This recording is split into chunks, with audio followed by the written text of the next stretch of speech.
like the world's falling down. I'll be there to lift you from the ground.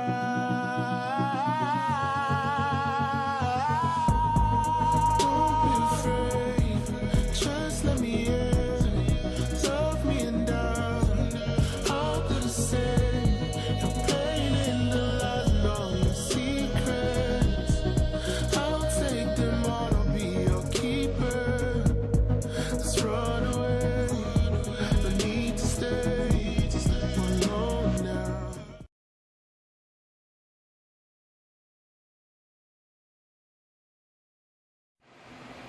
Hey everybody, it's me Marquita, and I was coming here to do a video. 8 years today. I had gastric bypass, and I started out at 387. On the day of surgery, I was 320. When I left the hospital, I was 360. Now I know you're probably confused because it's like, okay, you went into the hospital 20 pounds less than you came out with. The reason why I came out 20 pounds heavier was because I got down to 320, and at the end of my 6-month diet,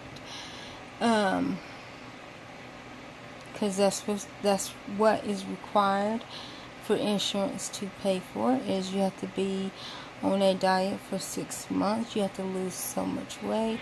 You have to be below a certain BMI before.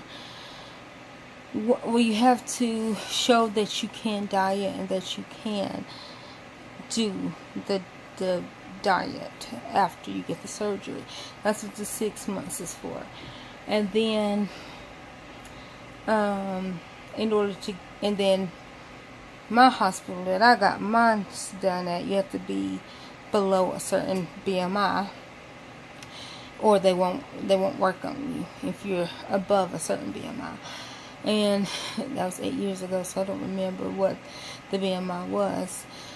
But I qualified. I did my 6 months, and I got down to 320 without surgery, without any like just pure dieting and exercising. I got down to 320.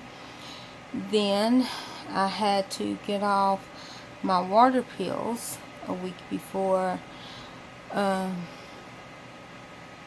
It was 2 weeks, right? Yeah, 2 weeks. So I had to get off my water pills a week before I had surgery. And so you do the 6-month diet. After 6 months, you on a 2-week, 14 days. Hardest 14 days of my whole life. A 2-week liquid diet. And when I say liquid diet, the only thing you could have on that diet was Jello, protein shakes, chicken, beef broth. And then they didn't tell me that I can chew gum, but you can chew gum. Don't swallow the gum, but you can chew gum. Well, that 2-week liquid diet, like I said, was the hardest thing I can ever think that I have. And I've been through double brain surgery, and I would do that with no anesthesia before I do a 2-week liquid diet. I mean, so yeah, so the 2-week liquid diet was but I think it was murderous for me, because like I said, they didn't tell, well, it was murderous for Gary, but they didn't tell me that you could chew gum. I think that's what made it so hard for me, is because the only solid that I had to eat was Jello. Okay, thank you. Was Jello. And so Jello is not thick. But after that, I had the surgery, and like I said, I had to get off my water pills a week, 7 days before surgery, and because I was on a liquid diet and I retained fluids. Like I can like lose 10 pounds worth of fluids like overnight. Sometimes my body does that. So I had the surgery, and then after the surgery, you're on a 2 week liquid diet. Well, because I didn't want, like I was having problems with, because like they was about to incorporate, I don't think eggs was, I'm trying to think of what the first meal was. I'm going to say eggs, and at that time I still didn't like eggs. So I did an extra week, which is 3 weeks of liquid diet. And I was in Shares Live earlier, and Lady V asked me, do I ever drink protein shake, or like I could drink protein shake? And yes, I got burned out on them for drinking protein shakes for 5 weeks straight. Nothing solid. No, and what made it so bad was your first, like I think milk is your second week. So my first week after surgery, because that's not a milk week, the first week is clear liquids only. So that's chicken, beef broth, and you can have protein shakes, but it has to be made with water.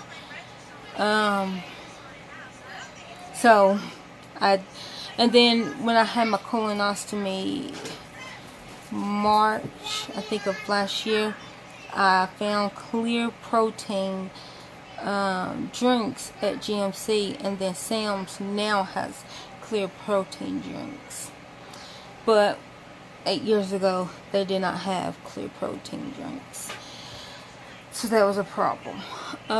So, like I said, first week is not a milk. I think you can start adding milk, meaning creams. Like you can have like cream or chicken, and like, you know, basically you can add dairy, like not a solid, just like milk. I think cottage cheese was considered I think you can eat cottage cheese the second week, because when it breaks down, it basically breaks down into water, liquid. So I think that was one of the solids, I say, that you can incorporate. But I don't like cottage cheese. So that wasn't a plus for me. So like I said, I was on protein shakes for 3 weeks after surgery. So that was a combining total of 5 weeks of no food. Not even a little bit. No food and nothing but drinks. So, Lady V, if you watch this, that's why I can't do protein shakes. Yes, that was 8 years ago. And now, I will say I do like the clear protein shakes. They're just expensive. And then I can buy the protein powder and mix it myself, but I never mix it to where I like how it tastes. And then I could buy the already made protein shakes, but for 4 bottles of protein shakes, it's $8. I don't have that kind of money to buy, like, because like if I could drink a protein shake for every meal, like, or at least breakfast and dinner. And so if I buy that 4-pack of protein shakes, which is like $8, then that's only two days. And so that's why I don't buy the protein shakes, because they're expensive and I can't afford to buy enough. Like, Sam's has the protein shakes. Sorry, I'm about to crochet. Sam's have the protein shakes, and I think it's 24 of them, but it's $46. Or no, 36. Sorry, 36. $36 for 24. For 24 protein shakes. But the bottom ones that you get, 4 of them for $8, are 16 ounces. The ones at Sam's is 8 ounces. So you get 24 8-ounce protein shakes that are pre-made, but it's also $36. So to me, it's not worth it. Like, I know for my health it should be worth it, but because I like the taste of chocolate, and I like the taste of the taste of the chocolate protein shakes, and the taste of the banana cream protein shakes, and I like the taste of the clear protein shakes. It's just I wouldn't have enough to last me a month. And if you know, I shop once a month for food. So when I go shopping at Sam's, that's why, like, it looks like I spend a lot of money, but that lasts basically 5 weeks, because I try to get extra to where if we're at the end of the month, we still have a meal. So I try to get 5 weeks worth of stuff. Like, I got raviolis and SpaghettiOs and Beefy Mac in the pantry, which I love my pantry, and it's an authentic real pantry, like a walk-in pantry. You can close the door, so I love that. So it's an authentic pantry. It's not just because I looked at a house and they go, oh yes, and it has a pantry, and all it was a cabinet, and I'm like, that's not a pantry, that's just a cabinet. So what I have is an authentic pantry. That's the only thing I like about this apartment. I mean, I like the cellophane, which I still haven't cut my cellophane on. I don't think I published that video, but I will right after I upload this. But yeah, that's something I like about this apartment, is my pantry, my authentic walk-in pantry, and I like the ceiling fan. But you can get a ceiling fan anywhere. Like, you can get a ceiling fan to put it in anywhere. But a pantry, you can't have a pantry unless it's already built in. So that's what I have in the pantry. Right now, we're on the backup meals, which is, we got fried rice still. We ran out of chicken. I do buy milk on the 15th, and then I think we have to buy one like the 1st, because the girls like milk. Well, Savannah's so milk, but Hannah likes milk with her cereal. She doesn't just drink milk. Now, Savannah, I'll pour her a glass of milk, but she won't drink it.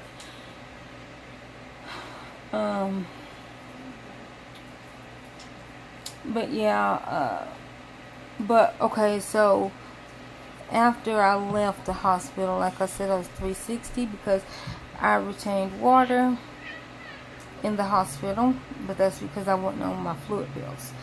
Got on my water pills and came back home, got on my water pills. Because once I came back home, I couldn't resume taking my medicine. I just couldn't take it a week before surgery. But I can take it after surgery. the lowest weight that I have been as an adult, and that's 18 plus years, was of course after surgery. It was like 6 months after surgery. No, a year, right? Well, because I got all the way, my lowest weight as an adult, I just say that, was 230s, not 330, 230. That was the lowest weight that I got. Now, I know y'all are probably saying that still was not enough weight. For me, it was too much weight. It was too much. My body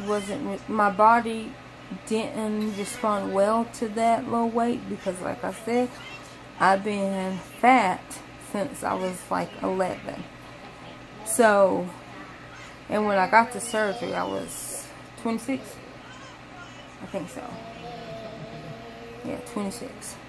And so my body was never used to being that low. Like as an adult. But the problem I have is if I get under 250 pounds, which I am not 250 pounds, it's obvious, but if I get below 250 pounds, my blood pressure is like 90/60, which my normal blood pressure is like 100 to 110/70, right? Yeah. So I naturally have a good blood pressure, because they're not worried about the bottom number. They're always worried about the top number for me, because sometimes it's like 110/60, which is good. But like if it's like 110/70, then that's good. Anything, my top number over 100 is good for me. Now if it was like 110/80, then it'd be like, hold on now, you're doing too much.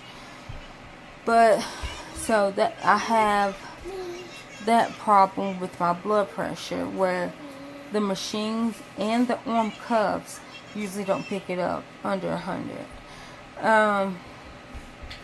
And then what else happens, Gary, when I get really thin? Well, I consider it thin because I lose. See, look, you see that? I like the fatness of my face, and this was the first to go after surgery, and I was so sad because I didn't. Anyhow, I did not care about my body being slimmer, but I did. Oh, and this. Oh my gosh! So y'all can't see my bones. Oh my gosh, my bones were sticking out. It looked so gross. Like my face was uber thin. My bones were sticking out. I felt so gross. Like, I know, guys, I know being thin is probably better than being big, but I'm more happier big than I am thin. I really am. I really am. I love my weight, and I didn't get the surgery to lose weight, and I know that sounds weird, but I did not. I did not get the surgery. I did not get the weight loss surgery, gastric bypass. I did not get that to lose weight. I got that because they said that will help with my headaches and that will help with fertility. Both were both-faced lies. I end up, what was it? See, December, July be 3 years. So 6 years after the gastric bypass, with me being like 240. With me being like 240 pounds, I had to get brain surgery, which one turned into 2 surgeries in the same day, 12 hours apart, and never have I ever been pregnant. So that was a lie. Did not have a baby. Did not help my headaches. It actually made my headaches a little bit worse because my appetite was so poor, where I didn't eat, and then the fluid was worse. I don't know. Anyhow, that's just my rant and rave. But if you are thinking about getting gastric bypass, I think that you should. I actually think that you should look into the difference to see which one works for you between lap band, which is you still have your full stomach, it's just a band around your stomach to make a little pouch, or the sleeve where you pretty much go from a full stomach to like a banana stomach. I know they don't make sense, but that one, if it was available when I had surgery, I would have had the sleeve. Or gastric bypass where they make a new little pouch and then your old stomach's just in there floating around, so it's really gross. Because sometimes you can feel it moving and it's really gross. Well, me, I can feel it moving sometimes. Like if I bend over, like sometimes, like I can slowly feel something merging down like that. Oh my gosh, I've never been pregnant, but I can imagine that's what a baby feels like when it's moving in your stomach. And it is gross. It makes you want to crawl out of your own skin. I'm just saying. But yeah, so hopefully y'all like this video. It's a very, very long video. And have a good day. Bye. He's crazy. Oh, and I wanted to say happy birthday to my niece Gracie. She is the big one, 8 today. 18. So happy birthday, Gracie.